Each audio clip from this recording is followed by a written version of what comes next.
a percepção baseada numa análise mais apressada, menos rigorosa, no sentido de que a corrupção se dá porque um certo grupo de agentes públicos esses agentes públicos são menos honestos do que outros grupos, então nós precisamos que os honestos administrem, os desonestos sejam afastados.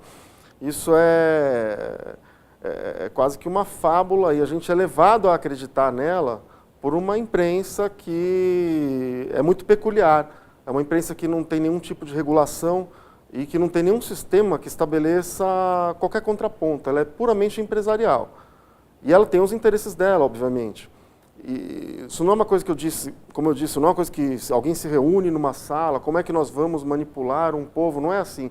Mas existe um processo as empresas têm que dar lucro, elas têm que estabelecer relações comerciais, elas têm por trás dela pessoas e grupos com interesses muito próprios, e ela tem o interesse de difundir certas maneiras de pensar que, como eu disse, permitam a reprodução indiscriminada de uma sociedade desigual.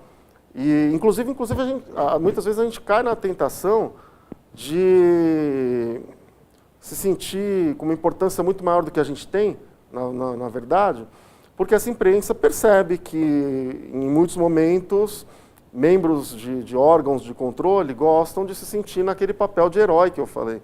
E a imprensa joga com isso de uma maneira muito interessante de se analisar. Né? Então, tudo isso vai reforçando uma compreensão inadequada. A gente cria entidades abstratas, definidas em termos de preto no branco. Então, a gente tem, por exemplo, o Estado é corrupto, o mercado é virtuoso. Os dois, tanto o mercado como o Estado, são produtos humanos, são construções humanas, então são repletos de contradições, porque nós somos constituídos de contradições. Então não existe isso, mas essa história vai sendo contada de uma tal maneira que a gente vai acreditando nela e vai se perdendo.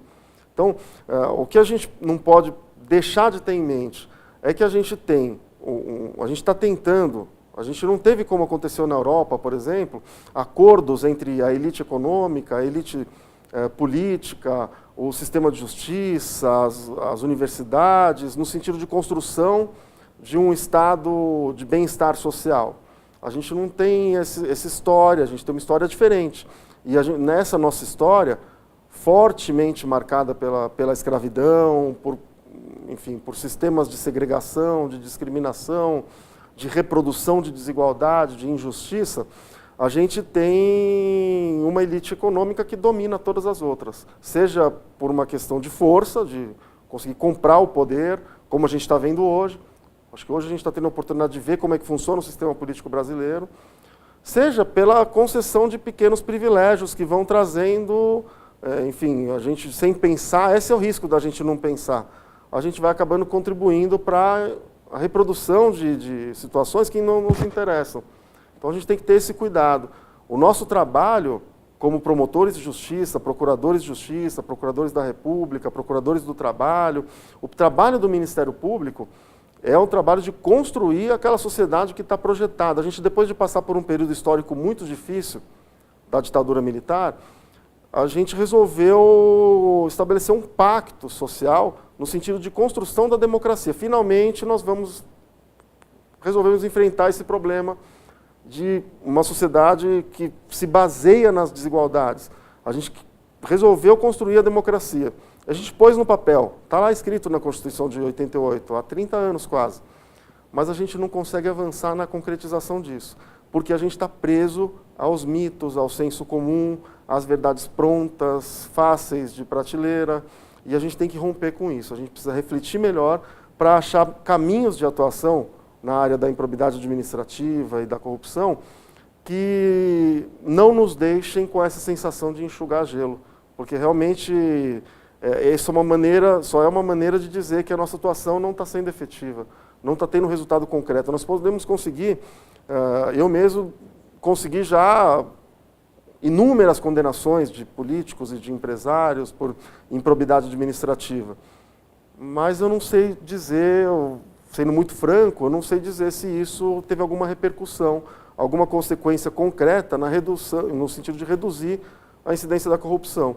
Então a gente precisa pensar maneiras diferentes de atuar para a gente ir até a raiz do problema, para a gente romper com essa sensação de atuação. Porque a atuação que não tem efetividade também não tem legitimidade.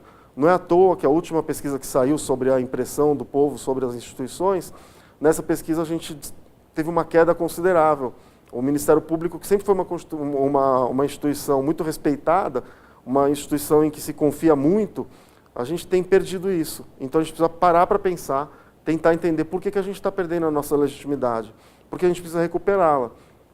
Eu falei agora há pouco da questão dos privilégios destinados a reproduzir a desigualdade, e se a gente não toma cuidado, a gente fica muito próximo de achar que a gente precisa se aproximar da elite política, dessa turma que está sendo aí descoberta, cobrando propina e formando, enfim, maneiras de desequilibrar a eleição por meio da ilicitude, por meio de relações promíscuas com quem vai se beneficiar de contratos públicos.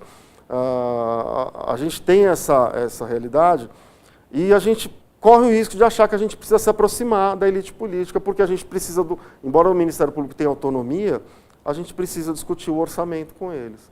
Será que é isso que a gente precisa fazer mesmo? Ou será que a gente precisa se aproximar do povo para buscar a nossa legitimidade em quem detém todo o poder, aliás, nos termos do parágrafo único do artigo 1º da Constituição? Então, e não é só uma questão de dogmática constitucional. Se a gente olhar para a realidade, em todos os momentos em que o Ministério Público se aproximou do povo, do detentor do poder, para fortalecê-lo, ao invés de querer ser um pai, uma figura forte que vai tutelar o povo, toda vez que o Ministério Público se aproximou para fortalecer o povo, o Ministério Público se fortaleceu e ganhou legitimidade. Então a gente precisa pensar, a gente precisa ser criativo, a gente precisa ter a humildade e a coragem de reconhecer que nessa área, não estou discutindo outras áreas, mas nessa área específica, nós não estamos fazendo o que se espera da gente. E a gente precisa pensar maneiras novas de atuação.